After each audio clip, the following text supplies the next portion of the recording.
Bismillahirrahmanirrahim. Alhamdulillahi rabbil alamin. Wassalatu wassalamu ala al-habibil mustafa Abil Qasimi Muhammad. Allahumma salli ala Muhammad wa ali Muhammad. Allahumma salli ala Muhammad wa ali Muhammad. Allahumma salli ala Muhammad wa ali Muhammad. Wa alihi at-tayyibin at-tahirin wa ashabihi al-muntajabin ومن تبعه بإحسان إلى يوم الدين. اللهم بحق محمد وآل محمد عليه صل على محمد وآل محمد وارزقنا ووالدينا وأزواجنا وأولادنا وذرياتنا منا حب محمد وآل محمد. اللهم على ذلك وأمتنا على ذلك واحشر زمرة من أحب محمدا وآل محمد مع محمد وآله يا كريم. أعوذ بالله من الشيطان الرجيم. يوم لا ينفع مال ولا بنون إلا من أتى الله بقلب سليم. صدق الله العظيم. أيها الإخوة، السلام عليكم ورحمة الله وبركاته. Kita mulai dengan salawat bersama-sama. Allahumma salli ala nuril anwar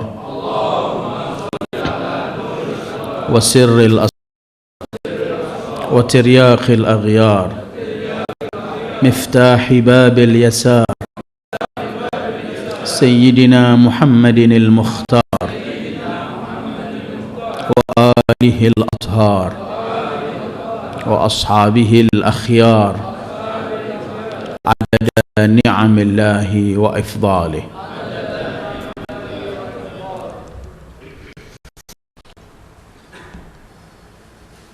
Ada salah satu nasihat Imam Ali bin Abi Thalib kepada putranya Al-Imam Al-Hasan.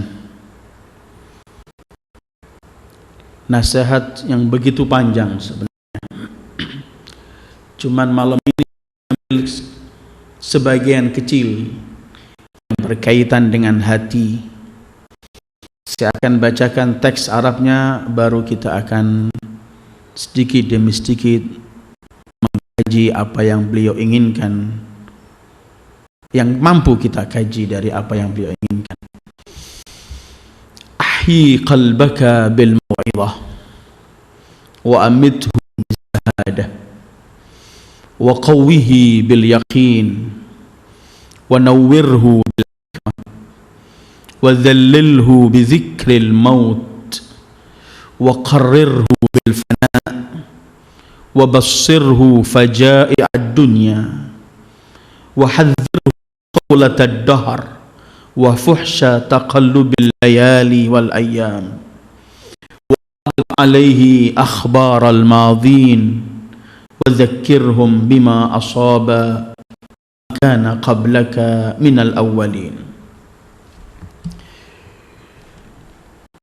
Sekarang dalam bulan Rajab, dan dalam bulan Rajab ini selain keutamaan dan kebesaran bulan Rajab agung nilainya, sebagaimana disebutkan dan diriwayatkan dari Ar-Rasulil A'zam sallallahu alaihi wasallam, bagaimana kita dianjurkan memperbanyak amal saleh, memperbanyak istighfar, banyak membaca qul huwallahu ahad, memperbanyak salawat kepada Ar-Rasulil A'zam wa alihi, dan kemudian memperbanyak puasa di bulan Rajab ini. Sebagaimana bulan ini bulan mulia, tapi di bulan itu juga, dalam bulan yang mulia ini, ada kejadian-kejadian yang perlu kita berhenti sejenak. Salah satu kejadian dalam kalender Ahlul Bait di bulan Rajab ialah bahwa tanggal 13 Rajab adalah kelahiran Al-Imam Ali bin Abi Thalib. Dan selalu kita di majlis ta'lim ini kita berhenti pada hari-hari milad maupun wafat manusia-manusia besar, aulia Allah, orang-orang yang dekat kepada Allah. Gunanya ingin lebih banyak mengenal mereka dan kemudian menambah rasa kecintaan kita kepada mereka, dan kemudian membuktikan arti cinta itu dengan mengikuti apa yang mereka inginkan dari kita dan meninggalkan apa yang mereka larang agar kita tidak mengerjakan. Memang di bulan ini ada milad Imam Baqir, ada milad Imam Hadi, ada milad syahada Al-Imam Al-Hadi sendiri, dan juga 15 kemarin adalah wafatnya Siti Zainab. Bermacam-macam dalam bulan ini, dan kelak dalam 25 juga ada kejadian hari milad maupun wafat penuh di bulan Rajab ini. Tapi malam ini kita berhenti sebagaimana waktu-waktu yang lalu, mengenang kembali Amirul Mukminin Ali bin Abi Thalib yang pada tanggal 13 Rajab setelah 30 tahun kelahiran Rasulullah lahir di dalam Ka'bah. Ibunya bernama Fatimah binti Asad. Beliau ketika lahir diberi nama oleh ibunya Haidar yang artinya singa, dan diberi nama oleh ayahnya Abu Talib bersama Rasulullah dengan nama Ali. Tetapi setiap orang ingin membaca atau menjelaskan atau menulis mengenai biografi dan kebesaran Amirul Mukminin selalu sulit. Dari mana akan dimulai dan kemana akan diakhiri pembicaraan mengenai beliau? Karena beliau ini adalah manusia yang agung sekali. Keagungan yang beliau miliki adalah kedekatan beliau dengan Allah dan kedekatan beliau dengan Sayyidil Wujudi Muhammad sallallahu alaihi wasallam. Setiap aspek dalam kehidupan beliau merupakan keagungan dan kebesaran, sehingga sulit untuk dikaji mengenai hakikat kebesaran beliau, dan mungkin mustahil. Setiap ungkapan beliau perlu kita berhenti untuk mengambil kebesaran ilmu yang beliau ungkapkan. Setiap sikap yang beliau berikan dan beliau lakukan pun perlu kita berhenti sejenak untuk memberikan penghargaan yang besar dan agung karena sikap yang beliau berikan. Bahkan setiap detik dari kehidupan beliau memiliki makna yang kita patut untuk berhenti mengkaji. Ketika beliau berhenti berdiam, diamnya memiliki makna. Ketika beliau sedang memberikan jawaban, jawaban itu memiliki arti. Ketika beliau menegur, ketika beliau melakukan apapun, itu memerlukan renungan tersendiri. Karena itu membicarakan mengenai kebesaran beliau, orang akan sulit dari mana ia mulai dan kemana ia akan akhiri. Kalau orang masuk satu kebun yang indah, di dalam kebun itu beraneka macam warna-warni bunga yang indah, dan mungkin juga bermacam-macam buah-buahan yang ada. Biasanya orang masuk ke kebun itu kemudian ia terpukau oleh satu bunga yang indah warnanya, harum baunya, atau satu buah yang langka yang jarang ia habis lihat. Kemudian ia berhenti di tempat itu, berhenti di tempat buah itu atau bunga itu, dan sibuk melupakan semua yang ada karena terpukau dengan ini. Tetapi untuk masuk dalam lautan Imam Ali, kebun indah yang ada pada kehidupan Imam Ali, sulit kita untuk memilih, karena semua akan memukau kita, semua akan nampak indah, dan di sana semua akan menarik kita untuk ingin supaya kita kenal dan tahu apa sebenarnya. Dan itulah kebesaran Ali bin Abi Thalib yang pernah disebutkan oleh Al-Imam Syafi'i mengenai kebesaran. Ketika beliau ditanya mengenai kebesaran Al-Imam Ali, beliau berkata, apa yang harus kukatakan mengenai sosok manusia yang musuh-musuhnya berusaha dengan semua cara untuk mengkikis kebesarannya, sementara pencinta dan pengikutnya menyembunyikan karena takut untuk mengungkapkan. Di tengah-tengah orang membasmi kebesarannya dan menutup-nutupi kebesarannya, tetap beliau tampil manusia agung dan manusia besar, Ali bin Abi Thalib, yang lahir dalam Ka'bah dan juga wafat ditikam di malam 19 Ramadan, juga ketika sujud dalam mihrabnya. Tapi selalu di hari-hari milad atau wafat, kita selalu mengkaji kata-kata indah dari mereka, karena kita tidak ingin tergolong orang yang cuman ingin mengkaji, ingin membaca sejarah, ingin membicarakan keagungan dan kebesaran kemudian di situ saja, tidak. Tapi kita ingin mengkaji, membaca, kemudian ingin mempraktekkan dan mengamalkan apa yang telah kita baca. Karena menumpuk-numpuk ilmu tanpa kita mengamalkan itu tidak membawa keuntungan bagi kita, bahkan membawa bencana dan celaka bagi kita. Menteriakkan cinta pun tidak cukup, tetapi ungkapan cinta itu harus kita barengi dengan bukti amal dan memakai perangai-perangai indah dan akhlak al-karimah yang mereka berikan kepada kita, agar kita benar-benar menjadi hiasan bagi ahlul bait, bukan celaan bagi ahlul bait. Sebagaimana yang disampaikan oleh al-Imam Ja'far Shadiq, kunu zainan lana wala takunu syainan alaina. Jadikanlah kalian hiasan yang indah pada kami, jangan kalian menjadi celahan untuk kami. Dalam kesempatan indah ini saya ingin berhenti kepada apa yang saya baca tadi, ungkapan dari nasihat Al-Imam Ali. Saya usaha ingin ketika mengkaji sedikit, dan mustahil mampu mengkaji sedikit apa yang disebutkan oleh Imam Ali, kita ingin menjelaskan dengan kata-kata beliau juga di tempat-tempat yang lain, sehingga kita malam ini cuman ingin mendengarkan kata-kata indah dari Al-Imam Ali yang sedang kita peringati hari lahirnya, dengan tujuan mohon kepada Allah, bertawassul kepada Rasulullah, keluarga sucinya, dan kepada Imam Ali yang kita peringati. Allah, mudah-mudahan Allah memberikan taufik kita untuk mampu mengamalkannya.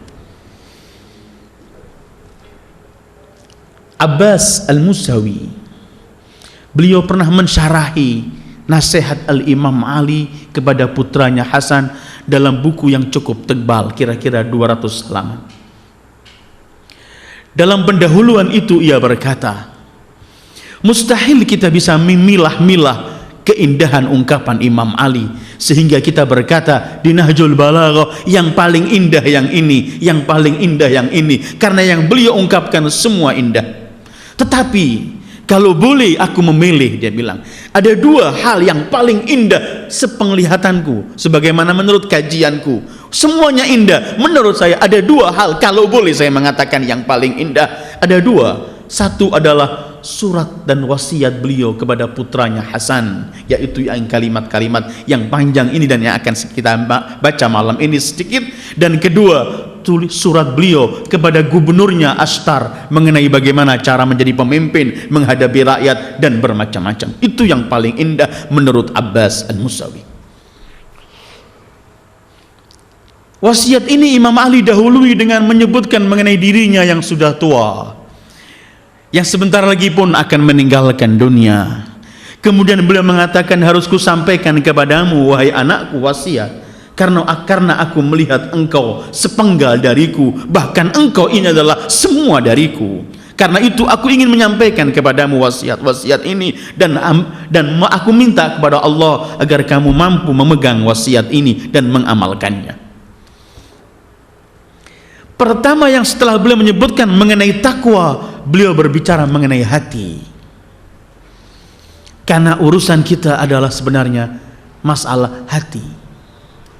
Rasul pernah menggambarkan dalam hal itu ketika beliau pernah bersabda, ala inna fil jasadi mudghah idza saluhat saluhal jasadu kulluh wa idza fasadat fasadal jasadu kulluh. Bahwa ada pada manusia segumpal darah, kalau ini sukses, indah, semuanya menjadi indah. Kalau ini rusak, jelek, semuanya menjadi rusak. Ala wahiyal qalb, itu adalah hati. Dan hati ini menjadi tempat rebutan. Kalau tidak kita isi dengan Allah, mendekatkan diri kepada Allah, mengenalkan, kita penuhi dengan mendekatkan diri pada Allah, dengan zikir kepadanya, mengingat syariatnya, mengisinya dengan keagungan-keagungan Allah, dengan mengisinya dengan kecintaan kepada Allah dan Rasulnya. Kalau tidak kita isi dengan itu, hati itu akan direbut oleh syaitan dan menjadi sangkar syaitan, dan kemudian akan keluar dari seluruh kucur anggota badan kita semua sebagai instruksi syaitan untuk melakukan hal-hal yang keji. Karena itu ayat yang saya baca tadi, kelak di akhirat itu adalah orang yang membawa hati yang bersih. Yauma la yanfa'u malun wala banun illa man atallaha biqalbin salim, hati yang bersih. Dan dalam kajian-kajian tafsir sebelumnya, ketika kita masuk pada surat Al-Baqarah, pernah kita kaji mengenai hati dan tidak saya ulangi lagi. Tapi yang menarik malam ini, bagaimana Imam Ali ingin menjaga hati ini. Bagaimana cara kita menghidupkan hati itu? Bagaimana supaya hati ini tetap sadar, tetap hidup? Dan kita matikan dengan apa? Kita kuatkan dengan apa? Kita beri cahaya dengan apa? Semua ini ada 10 nasihat Imam Ali berkaitan hati yang kita akan berhenti malam ini. Pertama, beliau menyebutkan ahyi qalbaka bil mau'izah. Hidupkan hatimu wahai anakku dengan nasihat. Mau'izah dengan teguran, dengan nasihat, dengan bimbingan, dengan wejangan. Karena orang nasihat itu adalah intinya agama, sehingga Rasul pernah bersabda, ad-dinu an-nasihah. Mau'izah itu bukan cuma murni nasihat, tidak. Karena kadang-kadang orang menganggap nasihat itu kalau ada orang melakukan kesalahan baru dinasihati, tidak. Tapi mau'izah itu lebih luas dari itu, ialah semua ungkapan-ungkapan yang indah, kita sampaikan hal-hal yang baik, itu namanya mau'izah semuanya. Sehingga pernah disebutkan dalam Al-Quran bagaimana ketika kita harus berdakwah, Allah menyebutkan ud'u ila sabili rabbika bil hikmati wal mau'izatil hasanah. Teguran-teguran yang indah, kajian-kajian yang indah. Imam Ali menyebutkan hatimu ini hidupkan. Hidupkan dengan nasihat, dengan wejangan, dengan ungkapan-ungkapan yang mendekatkan kita kepada Allah. Karena di tempat-tempat yang lain Al-Imam Ali menyebutkan al-mawa'idhu hayatul qulub. Nasihat-nasihat itu adalah yang menghidupkan hati. Orang kalau mendapatkan terus kata-kata indah, teguran yang indah, ayat-ayat Al-Quran yang akan menyentuh hatinya, dia akan hidup terus. Kalau enggak akan mati dia. Hidupkan hatimu wahai anakku, ahyi qalbaka bil mau'izah. Bahkan Imam Ali di tempat lain beliau pernah mengatakan, al-mawa'idhu tanjali al-ghaflah bil mawa'idhi tanjali al-ghaflah. Dengan nasihat, teguran, nasihat itu akan sirna kealpahan itu. Manusia ini tidak boleh hidup ghafil, alpa, melupakan Allah, tidak lagi ingat hukum Allah, syariat Allah, sehingga ia jalan mengikuti instruksi syaitan dan hawa nafsunya. Maka agar dia hidup supaya alpa dan kealpahan semua itu hilang, harus terus ada tegur menegur, nasihat yang indah, kata-kata yang baik kita sampaikan, ayat-ayat Al-Quran. Sehingga beliau menyebutkan bil mawa'idhi tanjali al-ghaflah. Bahkan sakit pun akan sembuh, karena hati juga ada penyakitnya. Hati ini kalau terus nggak kita hidupkan, nggak dijaga, akhirnya kena penyakit. Al-Imam Ali juga mengatakan al-mawa'idhu shifa'un liman amila biha. Nasihat demi nasihat mau'idhu itu adalah merupakan obat bagi yang mempraktekannya. Karena ad-dinu an-nasihah. Qulna liman? Qala lillah wa li rasulih, sampai akhir. Menenangkan kita kepada Allah, mengembalikan kita kepada Rasulullah sallallahu alaihi wa alihi. Bahkan termasuk mau'izah itu ialah mengambil pelajaran dari apa yang terjadi. Itu namanya mau'izah.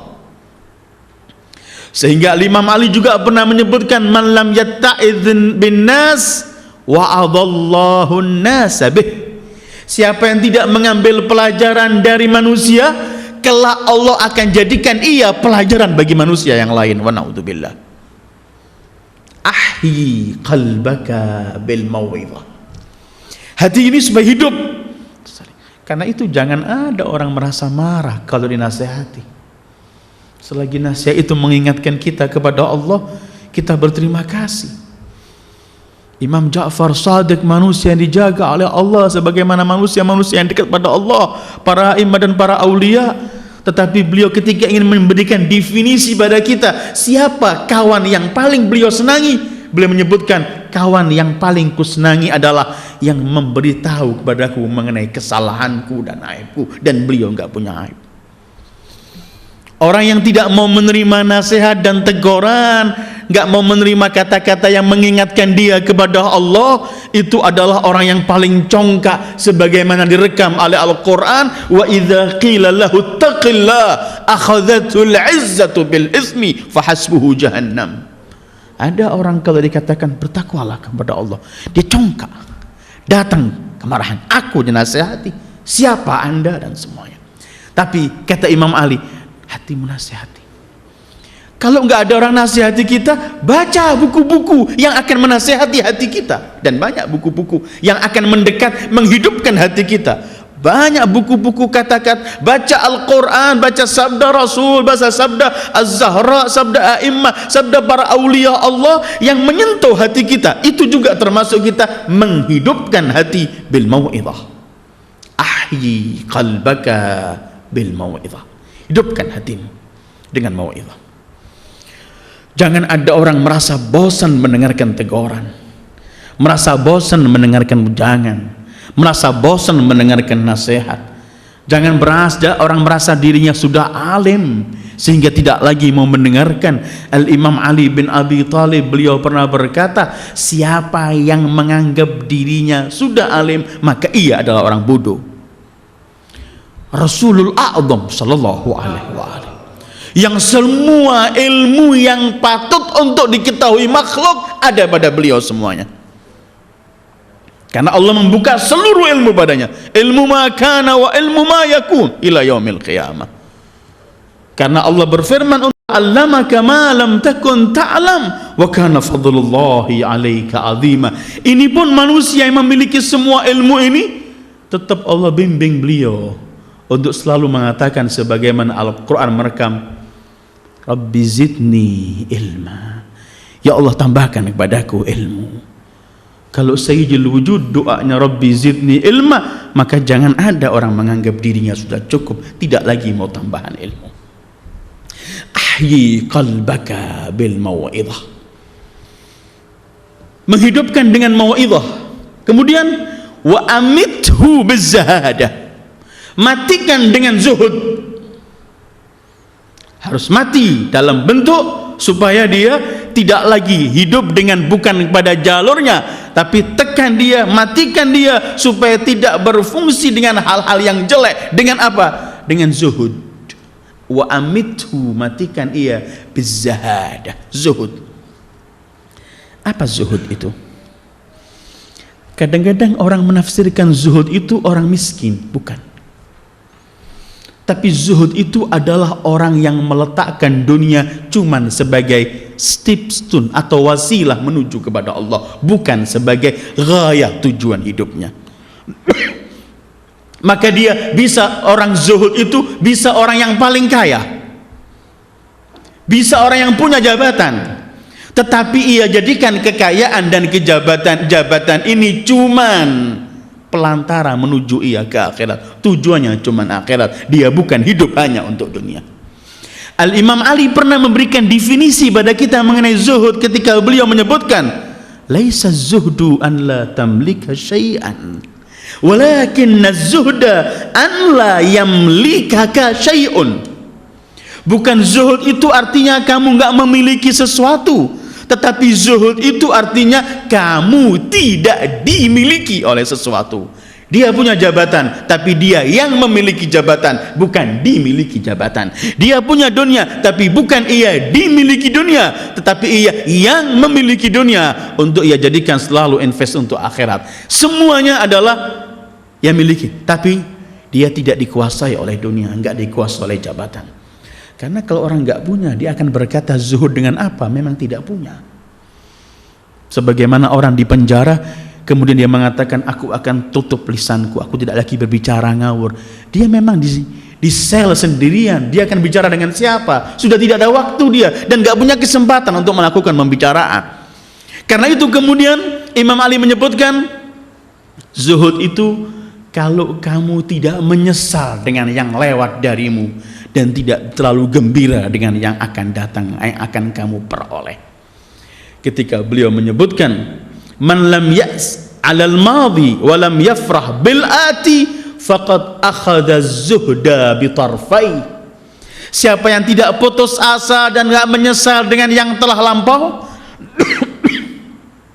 dan tidak gembira dengan apa yang akan datang, maka dia telah benar-benar zuhud. Artinya apa? Dia saat memiliki, dia tetap dengan Allah. Saat ia tidak memiliki, ia tetap dengan Allah. Saat ia miliki, ia yakin Allah telah memberikannya. Saat ia tidak memiliki, dia yakin Allah tidak memberikan, karena ada hikmah yang Allah maha mengetahuinya. Maka tidak ada penyesalan dan putus asa, dan tidak ada kegembiraan yang akan membawa ia larut dalam gembira sehingga menyimpang kepada Allah. Karena dua gembira ini, ada gembira yang diizinkan oleh Allah, fabidzalika falyafrahu, hendaklah mereka bergembira. Ada gembira yang dilarang oleh Allah, la tafrah innallaha la yuhibbul farihin. Begitu kalau kita membaca Al-Quran, kapan kita boleh gembira dan kapan kita dilarang bergembira? Kita boleh bergembira kalau kita memperoleh sesuatu yang tidak berseberangan dengan ketentuan Allah, bergembiralah. Tetapi kegembiraan yang sedang kita lakukan itu tidak boleh juga kegembiraan itu melupakan kita kepada pemberi nikmat, yaitu Allah. Kapan kita dilarang gembira? Kita dilarang gembira ketika kita memperoleh sesuatu dengan jalur yang gak diizinkan oleh Allah, dan kegembiraan itu akan membawa kita lupa kepada Allah. Wa amithu bizzahad. Karena itu Imam Ali juga pernah memberikan definisi banyak mengenai zuhud. Antara lain beliau mengatakan, az-zuhdu taksirul amal wa ikhlasul a'mal. Zuhud itu ialah mengurangi angan-angan dan cita-cita, memperpendek angan-angan dan cita-cita, dan usaha untuk berikhlas dalam beramal. Karena itu zuhud tidak boleh cuman kemudian ditampilkan dengan pakaiannya, ditampilkan dengan hal-hal yang zahir. Manusia yang paling zuhud setelah Rasulullah, Al-Imam Ali bin Abi Thalib. Beliau yang pernah berkata kepada dunia, ya dunya ghurri ghairi, talaqtuki thalathan la raj'ata li fik, fa umruki qasir wa aishuki haqir. Dunia, kamu ganggu yang lain. Kalau aku nggak pernah bakal mampu kamu ganggu aku. Tipu yang lain. Aku telah ceraikan engkau 3. Tidak pernah akan kembali lagi. Masamu pendek, kehidupanmu hina, bahayamu besar. Tetapi beliau tidak harus menampilkan itu, karena beliau pernah mengatakan, a'dhamuz zuhud ikhfa'uz zuhud. Sebesar-besar arti zuhud itu ialah menyembunyikan kezuhudan itu. Ini kita tidak sedang sinetron dengan Allah, tetapi adanya di sini sebenarnya. Dalam praktek kehidupan itu yang kita lakukan dengan Allah, benar-benar kita bukan cuman, ada orang ingin meninggalkan hal-hal cuman ingin meraih sesuatu di balik itu, atau ingin mencari perhatian orang. Karena itu kemudian Imam Ali dengan gamblang beliau mengatakan, a'dhamuz zuhud atau afdhaluz zuhud ikhfa'u az-zuhud. Dan orang zuhud ini adalah, kembali nanti ada hal yang dibicarakan Imam Ali mengenai keyakinan. Karena itu beliau pernah mengatakan, asluz zuhud al-yaqin wa thamaratuhu as-sa'adah. Asal kezuhudan itu ialah keyakinan kita kepada Allah, dan buah dari zuhud itu ialah as-sa'adah, kebahagiaan. Amit hati ini supaya enggak terlalu banyak cita-cita, khoyalan-khoyalan duniawi, matikan dengan kezuhudan. Kalau tadi hidupkan dengan mau'izah, ingat kepada Allah, matikan dengan zuhud. ahyi qalbaka bil mau'izah wa amidhu bizzuhud. Terus wa qawwihi bil yaqin, kuatkan hatimu dengan keyakinan. Hati ini akan menjadi kuat. Apapun yang dihadapi, ia akan menghadapinya dengan tenang, dengan kuat kalau dia memiliki keyakinan. Kata Imam Ali, anakku, kuatkan hatimu dengan keyakinan. Yakin bahwa tidak ada yang memberi manfaat atau madarat kecuali Allah.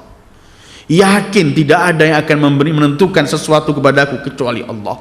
Yakin dengan asmaul husna, dengan nama-nama Allah, bahwa dia al-qawi, dia an-nafi, dia al-dar, dia semua. Kekuatan itu, keyakinan ini akan menjadikan orang hatinya kuat. Dia tidak akan patah ketika diancam, dan dia pun tidak akan kalah ketika dirayu. Karena keyakinan dia kepada Allah mengalahkan apapun yang ada sesuatu.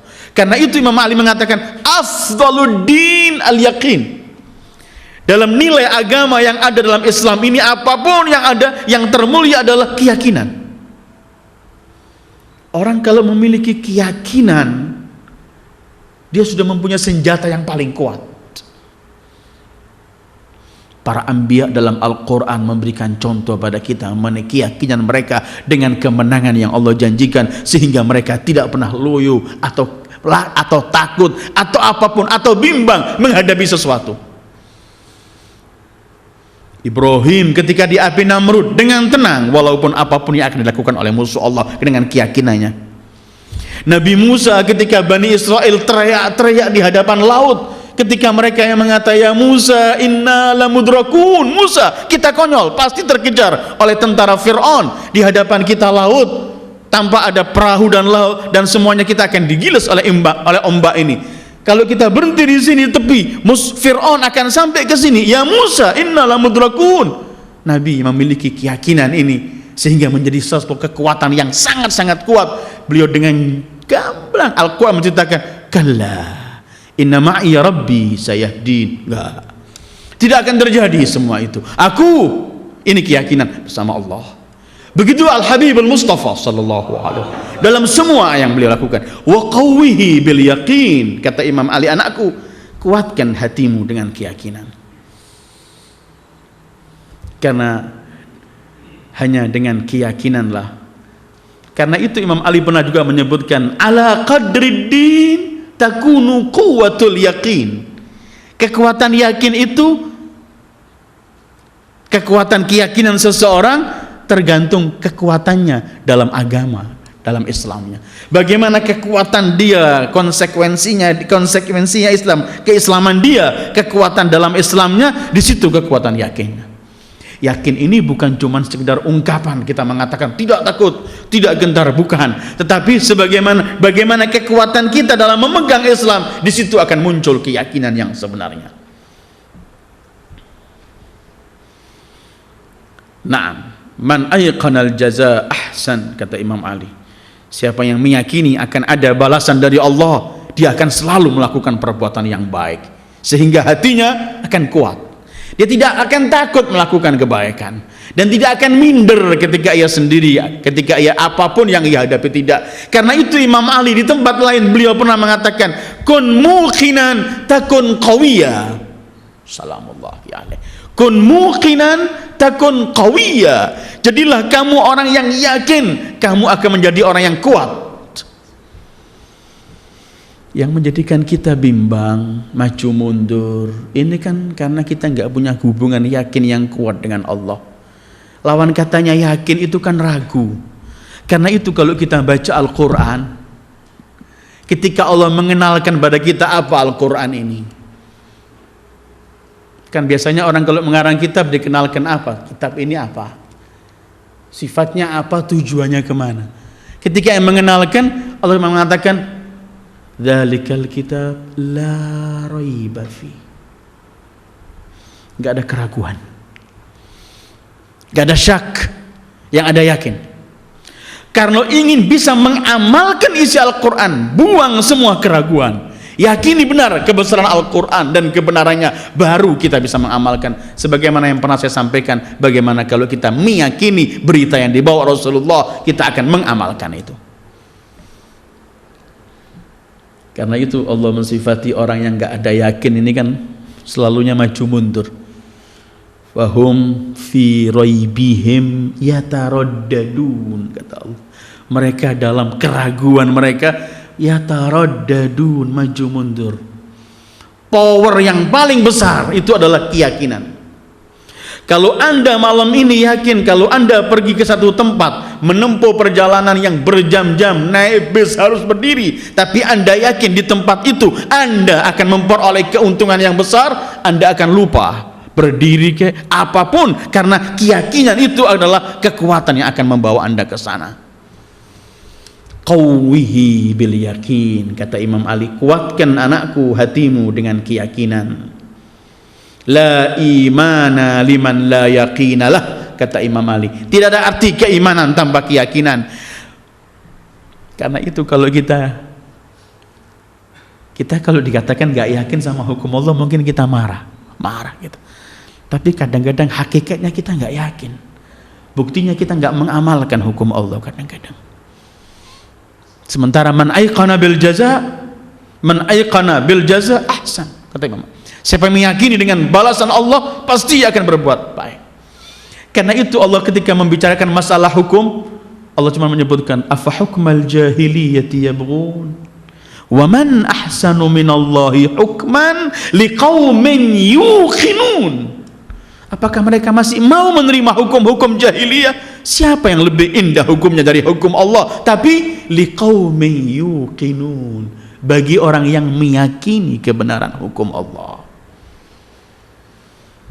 Hidupkan dengan mau'izah, matikan dengan zuhud, kuatkan dengan keyakinan.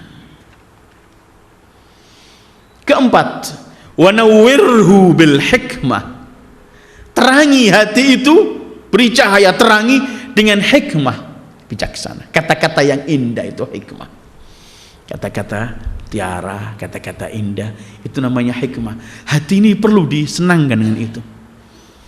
Sering saya katakan bahwa kata-kata indah dari jawami'ul kalimah, kata-kata yang singkat padat dari Rasulullah atau daripada a'immah atau dari orang aulia Allah yang dekat pada Allah, punya kata-kata mutiara, itu merupakan al-balsamus syafi, obat pendingin untuk hati. Orang menghadapi macam-macam mendengarkan kata-kata hikmah, dingin hatinya.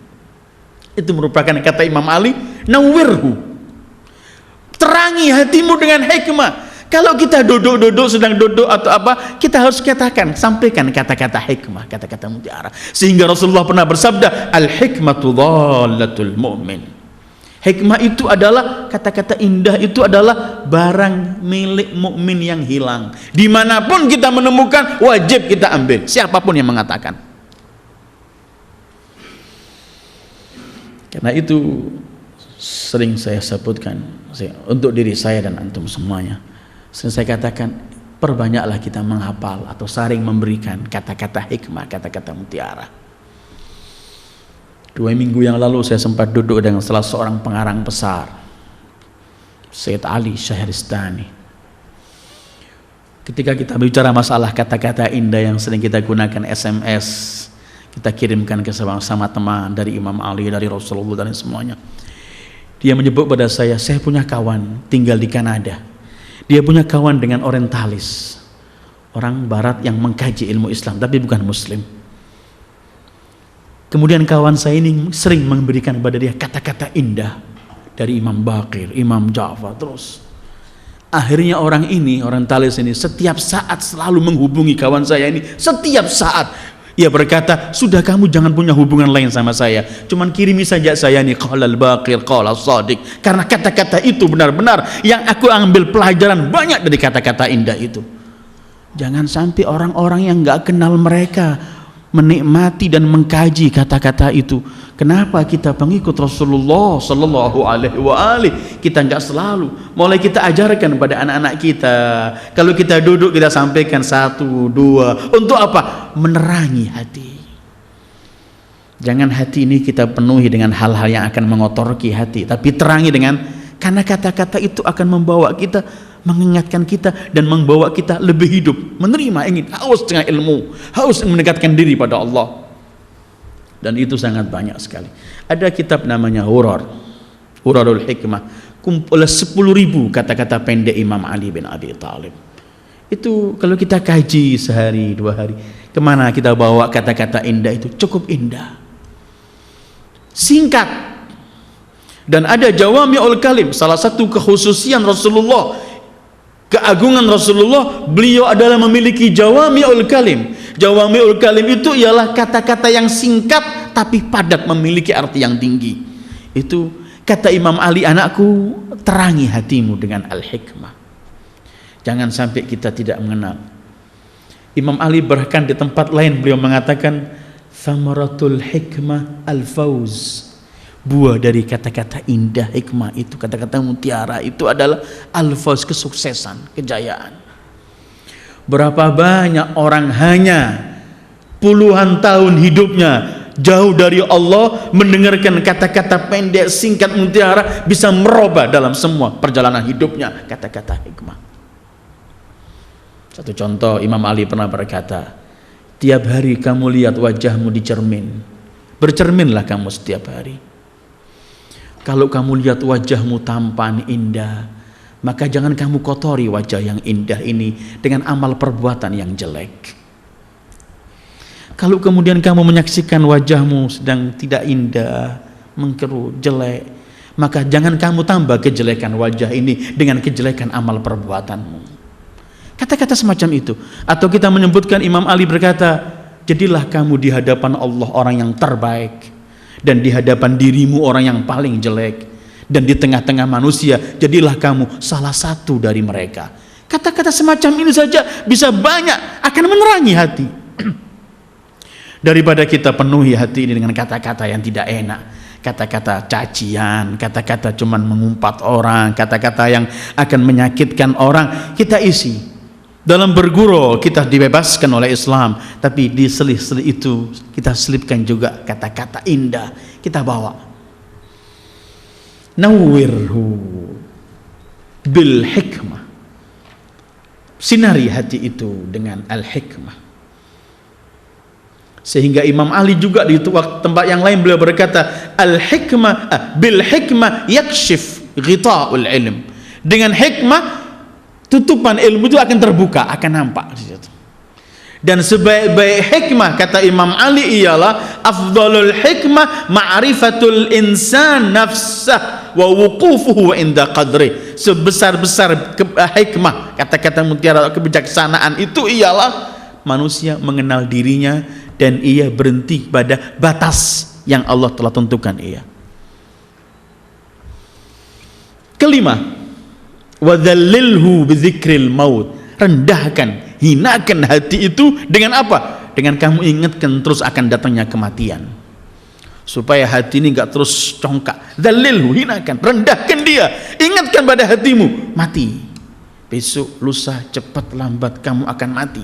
Sehingga hati ini tidak terlalu kemudian bisa congkak dan semuanya merasa hina dalam ketakutan. Dzakirhu wa dzallilhu bidzikril maut. Orang yang ingat kematian pasti akan selalu mengambil persiapan.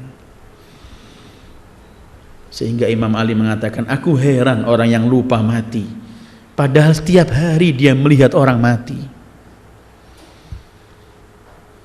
Man aktsara dzikral maut naja min khaja'id dunya, kata Imam Ali. Siapa orang yang sering sekali mengingat kematian, dia akan selamat dari tipu daya dunia. Atau beliau mengatakan, man taraqqabal maut sara'a ilal khairat. Siapa yang menanti kematian, dia akan selalu melakukan perbuatan, berlomba melakukan kebaikan. Atau juga beliau pernah mengatakan, mutu qabla an tamutu, matilah sebelum kalian mati. Artinya ambillah persiapan sebelum kalian datang kematian itu. Hati ini perlu direndahkan untuk selalu kita ingatkan kepadanya mati. Ayyuhal ikhwah, Orang yang ingat mati, dia pasti akan mempersiapkan diri. Ngambil. Kalau kita siap tahu besok saya akan pergi keluar kota semuanya, pasti malam ini setidaknya besok saya ambil bekal saya untuk hidup di kota itu. Entah itu 2 helai baju, entah itu sarung, tapi pasti saya bawa bekal dan itu membawa uang. Karena apa? Akan hidup di luar dari rumah tangga kita, di rumah tinggal.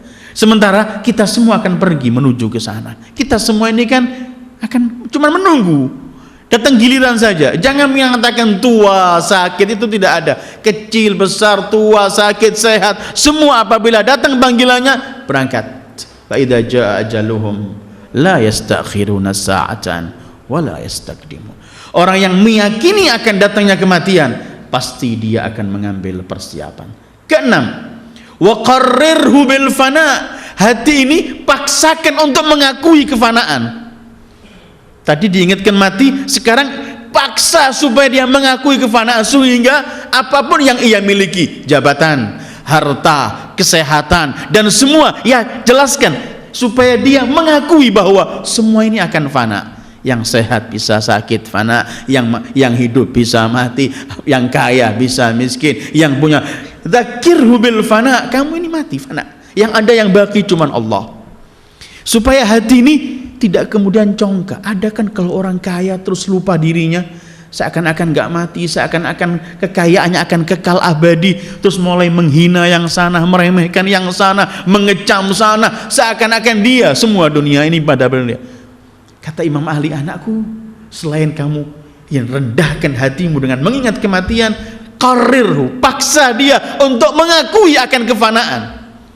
Apapun yang dipegang ini akan fana, tidak akan kekal, nggak ada yang kekal. Karena itu sudah saya katakan, seringlah bersyukur kepada Allah dengan sesuatu yang ada. Jangan cuma mensyukuri sesuatu yang kita minta kemudian ada. Yang sudah ada ini disyukuri. Bangun tidur nggak stroke, masih utuh, alhamdulillah. Berapa banyak orang bangun tidur nggak bisa jalan lagi. Kita selalu sering cuma mau bersyukur dengan apa yang kita minta kemudian ada, baru kita syukuri. Kita lupa hal-hal semacam ini.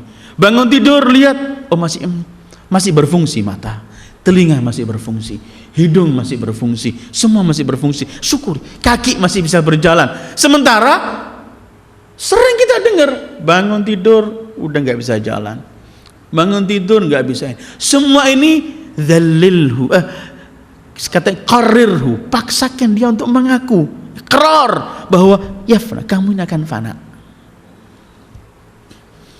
Hidupkan dengan mau'idhah, matikan dengan zuhud, kuatkan dengan yakin, cahayai, terangi dengan hikmah, rendahkan dengan mengingat mati, paksakan ia untuk mengakui kefanaan supaya tidak ada lagi terus apapun yang kita miliki. Karena kita hakikatnya nggak memiliki. Kita ini cuma sementara diberi kuasa dengan pemilik sebenarnya. Pemilik sebenarnya adalah Allah, bukan kita. Karena itu nanti ketika Allah mensifati hari kiamat di sana, yauma la yamliku, yauma la tamliku nafsun li nafsin syai'a wal amru yauma idzin lillah. Di sini hakikatnya juga begitu, enggak ada yang kita miliki. Ketika Allah berbicara harta, pun Allah menyebutkan itu hartaku. Wa atuhum min malillahi alladzi atakum. Berikan dari harta kalian yang Allah berikan pada kalian, bukan milik. Atau bahkan di ayat lain bukan Allah menyebutkan itu hartaku, enggak. Berikan yang ku titipkan, titipan. Wa anfiqu mimma ja'alakum mustakhlafin. Infakkan yang kamu cuma dititipi, enggak ada yang kita miliki. Kita enggak memiliki sesuatu. Ingatkan hatimu, kata Imam Ali, bahwa paksakan untuk mengakui fana, enggak memiliki, kita akan fana. Orang yang ingat fana, insya Allah akan mulai hilang rasa congkaknya. Apa yang dicongkakkan? Apa yang disombongkan? Orang yang pandai, profesor, ulama, top, apa nggak bisa bangun pagi terus hilang semua ilmunya, linglung begitu? Ada dokter, semua orang minta tolong dengan dia di luar kota. Semua orang datang minta tolong, berkaitan termasuk rumah sakit, berkaitan tanya obat, punya jabatan tinggi, orang baik. Bangun pagi stroke, nggak bisa lagi berbicara obat, nggak bicara, bisa habis, bisanya cuma menangis. Apakah yang diberikan orang itu Allah nggak bisa memberikan pada kita? Semua bisa. Karena itu kita diajarkan oleh Islam ini, mau tidur ada doanya, bangun tidur ada doa, muji kepada Allah, masjid selamat, wudu dan semuanya ini kita ingat. Dan dalam perjalanan hidup ini, kata Imam Ali, qarrirhu bil fana, paksa hati untuk mengakui kefanaan. Ketujuh, wabassirhu, melekkan hati ini supaya nampak dengan apa? Fajai'id dunya, mengenai musibah-musibah dunia. Kenalkan hati ini supaya melihat banyak kejadian musibah yang terjadi. Untuk apa? Mengambil pelajaran bahwa musibah yang menimpa sana dan sini itu bisa juga menimpa kita. Supaya kita kemudian mengambil pelajaran. Dan biasanya musibah ini datang karena tingkah laku orang. Kenalkan hati ini supaya dia melihat bahwa jangan melakukan perilaku itu supaya tidak memperoleh musibah yang sama. Kedua, supaya tidak minder kemudian. Nggak putus asa dalam hidupnya menghadapi musibah. Bukan cuman kamu sendiri melihat musibah, setiap orang melihat musibah. Karena itu orang berkata, kalau kamu sakit, kamu kalau di rumah menganggap sendiri kamu sakit. Tapi kalau kamu pergi ke rumah sakit, kamu mensyukuri ternyata yang kutimpa ini masih sedikit dibanding yang sakit yang lainnya. Kata Imam Ali, basirhu, melekkan, nampakkan dia. Faji'a itu musibah, faja'i ad-dunya, begitu banyak musibah demi musibah. Disuruh melihat supaya kita mempersiapkan diri untuk menghadapinya, supaya kita tidak putus asa dan menganggap cuman kita yang menerima, dan supaya mengambil pelajaran dari musibah-musibah itu, karena biasanya musibah itu terjadi karena tingkah laku manusia, supaya kita tidak memancing-mancing musibah Allah. Sering kita ini memancing-mancing musibah Allah tanpa kita sadari. Tanpa kita sadari. Karena hakikat kebanyakan musibah ini datangnya begitu. Karena perilaku kita. Dhaharal fasadu fil barri wal bahri bima kasabat aydin nas. Kullan akhadna bidzambih, kata Allah. Semua itu kita ambil, kita berikan karena dosa yang ia lakukan. Atau wama zalamahumullah walakin kanu anfusahum yadhlimun. Hei anakku, melekkan, lihatkan hatimu ini dengan faja'i ad-dunya. Kita dianjurkan oleh Rasulullah kalau melihat musibah menimpa seseorang, di hati kita mengatakan segala puji bagimu ya Allah yang kamu enggak memberikan musibah itu. Kita membaca itu dalam hati kita. Kemudian kita berprihatin untuk ingin menolong dia, tapi kita berterima kasih pada Allah karena Allah. Bahkan Rasulullah mengajarkan kita kalau melihat orang cacat dan semuanya, kita mengatakan alhamdulillahilladzi afani mimma ibtala walau syaa fa'al. Segala puji bagi Allah yang menyelamatkan aku dari apa yang menimpa dia. Kalau ia berkehendak, aku pun diberi itu. Walau syaa fa'al. Atau doa lain, alhamdulillahilladzi afani mimma ibtalah wa faddalani ala katsirin mimman khalaqa tafdila. Yang penting ada doa. Karena itu hati perlu dikenalkan faja'i ad-dunya. Terjadinya musibah ini karena itu Al-Qur'an pun penuh dengan cerita. Nanti pun masih faji'ah. Nanti akan Allah beri, Imam Ali akan mengatakan kenalkan juga mengenai apa yang terjadi pada umat-umat yang terdahulu. Kedelapan, wa hadzirhu saulatad dahri wa fuhsya taqallubil layali wal ayyam. Beri peringatan hati itu mengenai saulatad dahr, kejadian-kejadian di bumi, di dunia ini, dan peredaran zaman dan kejelekan-kejelekan yang menimpa di malam maupun siang.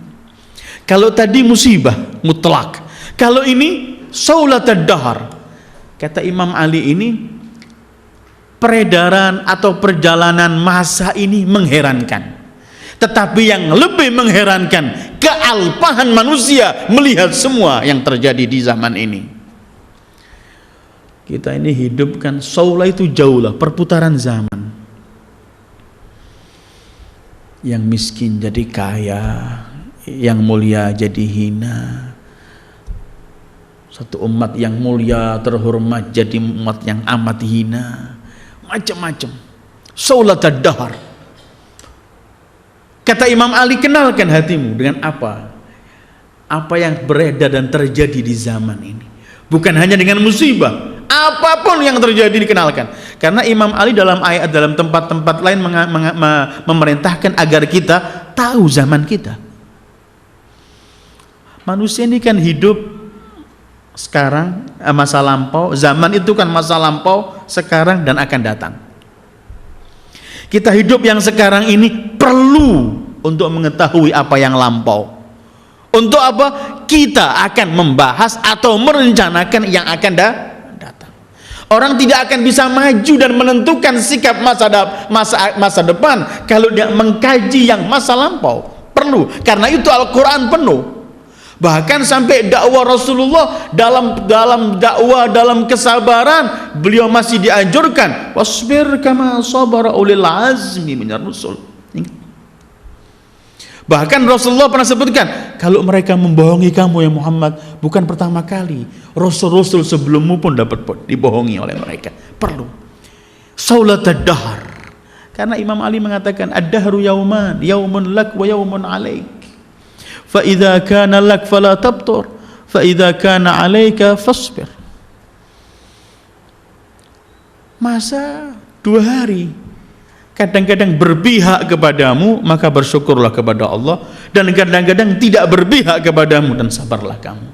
Hati ini kenalkan, ada jaulah atau saulatud dahr, fuhsya taqallubil layali wal ayyam, kejadian malam dan siang yang terjadi di malam dan siang hari ini banyak hal, sehingga Al-Quran pun mengatakan kadang-kadang siksaan itu aku turunkan di waktu pagi sedang mereka bermain, atau kuturunkan siksaan di waktu mereka sedang tidur.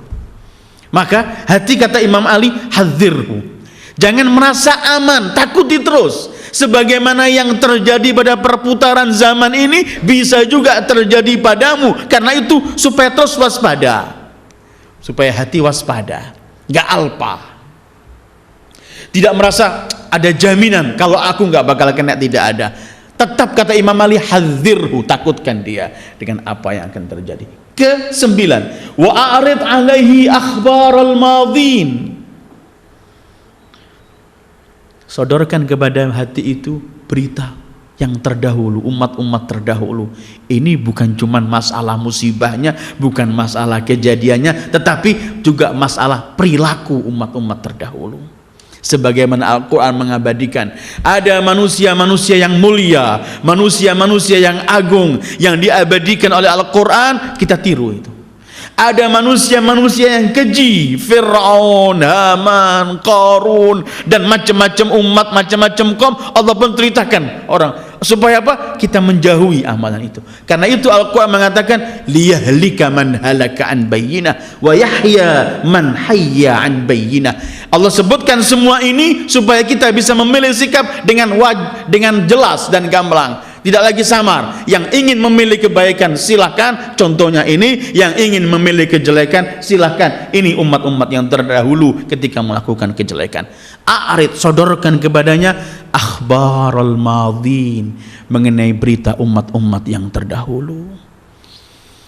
Ada ashabul kahfi, ada para anbiya dalam kesabaran dan kesuksesan mereka. Ada mukmin min ali Fir'aun, ada istri Fir'aun. Ingatkan berita-berita yang indah, cita-cita yang indah, sebutkan dulu. Ada Dzulqarnain dan semua cita-cita indah. Di samping sana pun ada keji. A'rid, sodorkan terus akhbarul madhin, supaya mengambil pelajaran hati itu. Dan akhirnya wadzakirhu bima asaba man kana qablaka minal awwalin, ingatkan hati itu, selalu kamu ingatkan apa yang menimpa dari orang-orang terdahulu. Jadi Imam Ali ini dalam nasihatnya ini ingin mengurung hati ini supaya dijaga betul. Jangan sampai hati ini tidak terkontrol, jangan sampai hatinya lepas. Kalau hati itu kita hidupkan dengan mau'idhah, kita matikan dengan zuhud, kita kuatkan dengan yakin, kita terangi dengan hikmah, kita rendahkan dengan ingat kematian, kita paksakan untuk mengakui kefanaan, kita nampakkan musibah-musibah dunia, dan kemudian kita ancam dia, kita peringati dan kita ancam mengenai apa yang terjadi dalam pergolakan zaman. Kemudian kita sodorkan berita orang-orang terdahulu, dan juga kemudian selalu kita ingatkan apa yang terjadi pada orang umat-umat terdahulu. Hati ini akan tetap siaga sehingga syaitan nggak bisa masuk. Karena sebagaimana saya ungkapkan tadi, jadi rebutan. Kalau tidak kita isi, akan dijadikan sangkarnya syaitan. Wa na'udzubillah. Tergantung pada kita. Hati itu kalau ada pada kita, kita isi, kita kembalikan kepada pemiliknya yang sebenarnya. Karena itu Allah pernah berfirman dalam hadits qudsinya, tidak ada yang mencukupi aku kecuali langitku wala bumiku, nggak cukup bagiku. Yang cukup bagiku untuk aku ada di situ adalah hati seorang mukmin, cukup. Di situ ada Allah. Kapan? Ketika kita persiapkan hati ini. Kalau enggak, karena itu ketika Allah menggambarkan orang yang tentram hidupnya, itu kan urusannya ala bizikrillah tatmainnul qulub. Tentram hati. Hati kapan tentram? Hati merasa enak, adem, ayem, kata orang Jawa. Tenang. Kapan? Ketika ia berhubungan dengan Allah. Ketika ia mulai menyimpang dari Allah sedikit saja, belum semuanya, baru sedikit kurang, yang terjadi apa? Dirampas oleh syaitan. Allah berfirman, "Wa man ya'shu an dzikrir rahman nuqayyid lahu syaitanan fahuwa lahu qarin." Ya'shu itu belum buta, baru mulai minggir sedikit gitu, berpaling sedikit. Atau ketika Allah menggambarkan hati bersama Allah, hidup tentram, nikmat.